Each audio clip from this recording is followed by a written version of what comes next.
Ça se déploie dans pas mal de dimensions de ma vie. Je vois à quel point ça m'aide dans mes relations.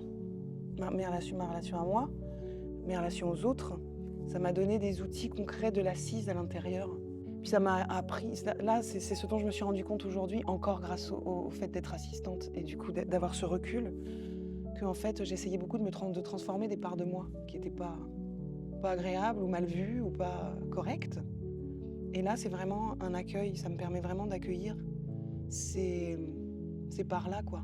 C'est vraiment c'est transformer la vision que j'avais de moi, de ma place dans le monde et du monde qui m'entoure, et d'accueillir tout ça et de le mettre dans mon petit melting pot, mon petit chaudron, quoi, et de me dire, mais ça fait partie de moi.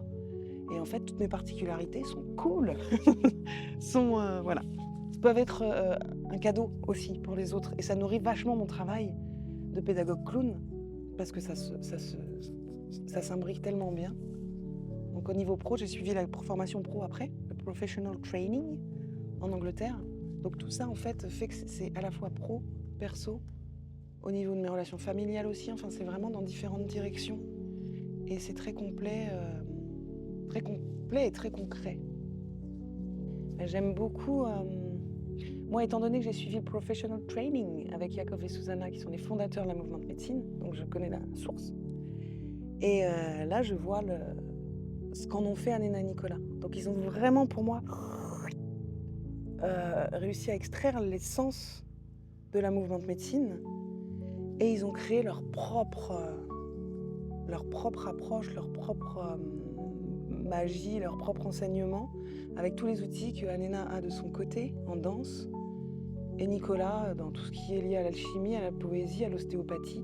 Tout ce qu'ils ont créé, je trouve que c'est hyper complet, parce que c'est vraiment basé sur des ressources scientifiques, quoi. Enfin, des choses. Il n'y a pas que de la magie, il y a vraiment un appui très concret. Et puis j'aime beaucoup leur poésie et leur manière très organique et incarnée d'exprimer les choses. Je trouve que c'est un super équilibre, moi, de voir un couple, un homme et une femme, arriver à enseigner de cette manière-là. Voilà, pour moi, c'est vraiment un bel exemple de co-créer ensemble, et chacun a sa place. Et je les trouve très à l'écoute. En fait, ils ont leur plan, parce que c'est quand même donc très dense, cette formation. Ils ont leur cadre, on sent que la structure est là, mais ils sont toujours à l'écoute de ce qui se passe dans le groupe. Donc ils vont adapter leurs mots, ils vont adapter le rythme, ils vont peut-être transformer un petit peu ce qu'ils avaient prévu pour adapter à ce qui est là. Et je trouve qu'ils ont un art de l'improvisation qui est très, très beau, et ils ont vraiment l'amour des mots. Et je les trouve très justes dans ce yin et yang, papa-maman, quoi. Moi, je les ai beaucoup transférés sur eux pendant ma formation, je crois que ça fait partie du jeu. Mais je les ai trouvés vraiment super à leur place. Et là, d'être en assistance, on a un autre rapport de père un peu, et de voir comment ils ont construit tout ça et comment ils continuent de se remettre en question, comment ils continuent à mettre tous ces outils qu'ils nous enseignent là à profit dans leur vie. Ça continue à être une hygiène de vie, en fait, de mettre tous ces outils qu'on apprend à l'apprenticeship dans sa vie, en pratique dans sa vie de tous les jours.